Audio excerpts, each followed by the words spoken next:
Assalamualaikum warahmatullahi wabarakatuh. Saya Sanita Maranim 1911250038. Di sini saya akan memaparkan tentang neuroscience dalam pembelajaran anak usia dini. Yang pertama ada struktur otak.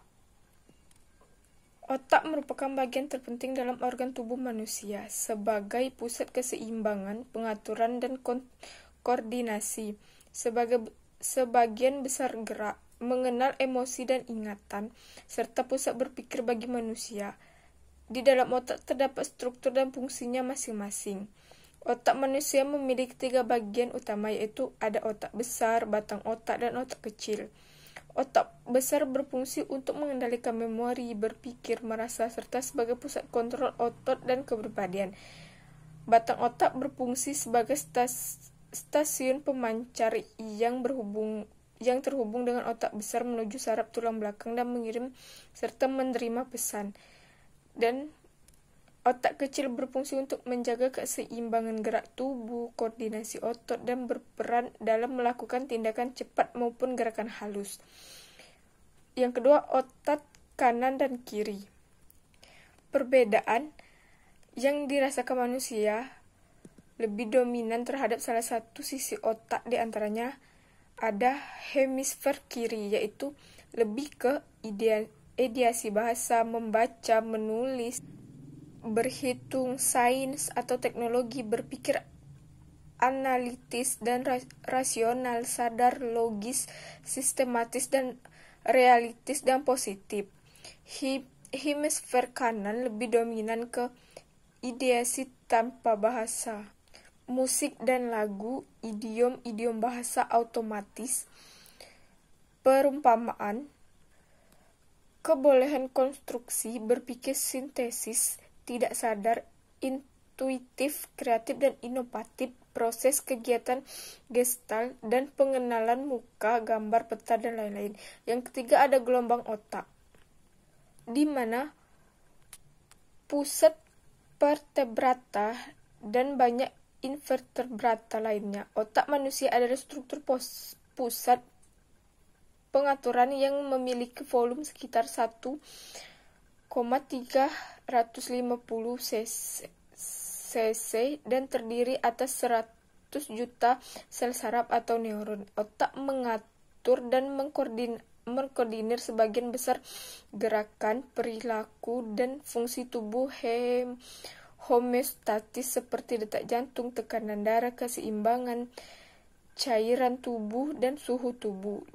Dan yang keempat ada cara belajar otak. Gaya belajar adalah variasi cara yang dimiliki seseorang untuk mengakumulasi serta mengasimilasi informasi. Pada dasarnya, gaya belajar adalah metode yang terbaik memungkinkan kita dalam mengumpulkan dan menggunakan pengetahuan secara spesifik. Kebanyakan ahli setuju bahwa ada 3 macam dasar gaya belajar. Setiap individu memungkinkan untuk memiliki satu macam gaya belajar atau dapat memiliki kombinasi dari gaya belajar yang berbeda. Yang kelima ada memori. Memori merupakan sebuah fungsi kognisi yang melibatkan otak dalam pengambilan informasi. Memori dapat dibedakan menjadi memori sensoris, memori jangka pendek, dan sensoris jangka panjang. Dan keenam ada desain kelas berbasis otak. Desain kelas atau pembelajaran berbasis otak merupakan sebuah konsep pembelajaran yang berorientasi pada pemberdaya potensi otak. Dalam prosesnya berjalan sesuai dengan cara otak berfungsi, mulai dari memproses pengetahuan dengan jalan menganalisis, menilai, menghakimi, membuat keputusan, dan sebagainya. Keseluruhan bagian-bagian dari otak terlibat langsung dalam proses belajar mengajar. Ketujuh, brain-based learning untuk anak usia dini. Brain-based learning atau pembelajaran berbasis otak merupakan sebuah konsep untuk menciptakan pembelajaran dengan berorientasi pada upaya pemberdayaan potensi otak. Pembelajaran berbasis otak menerangkan pentingnya individu sebagai pembelajar, sebagai penerjemah makna dan pembuatan keputusan dalam proses pembelajaran. Yang kedelapan, efek fisiologis terhadap pembelajaran. Faktor-faktor fisiologis adalah faktor-faktor yang berhubungan dengan kondisi fisik individu. Faktor-faktor psikologis adalah keadaan psikologis seseorang yang dapat mempengaruhi proses belajar. Beberapa faktor psikologis yang utama mempengaruhi proses belajar adalah kecerdasan siswa, motivasi, minat, sikap, dan bakat. Yang kesembilan ada kontribusi sensori terhadap pembelajaran. Hal ini membuat kajian mengenai bagaimana menstimulasi perkembangan sensori pada anak usia dini melalui pendekatan kegiatan bermain yang melibatkan lebih dari satu indera, bahkan 7 indera, layak diteliti. Sejalan dengan permasalahan, maka tujuan dilakukan pengembangan ini adalah untuk mengembangkan sebuah produk buku panduan sebagai media stimulasi sensori pada anak usia 4-6 tahun dengan pendekatan aktivitas bermain 7 indera. Yang ke-10, peran emosi terhadap pembelajaran. Emosi dalam proses pembelajaran memberikan pengaruh dalam bentuk cepat atau lambatnya proses belajar siswa. Emosi pada individu juga berpengaruh dalam membantu proses pembelajaran yang lebih menyenangkan dan bermakna bagi siswa.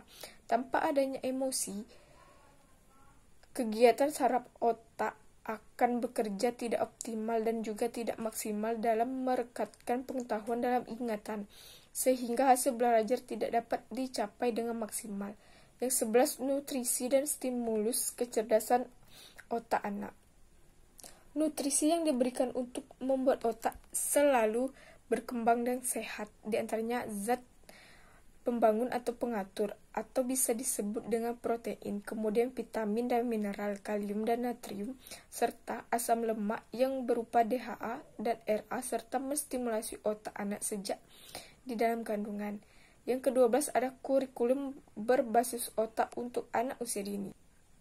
Dengan prinsip yang pertama, menciptakan lingkungan belajar yang dapat membuat anak asik dalam pengalaman belajar, menyediakan kesempatan belajar yang beragam dalam ruang kelas, membuat lingkungan pembelajaran yang aktif, menciptakan suasana belajar yang bebas, tekanan dan ancaman.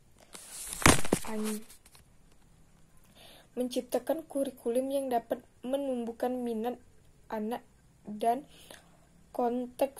kontekstual. Yang terakhir, memberi mata pelajaran dengan melibatkan pengalaman konkret.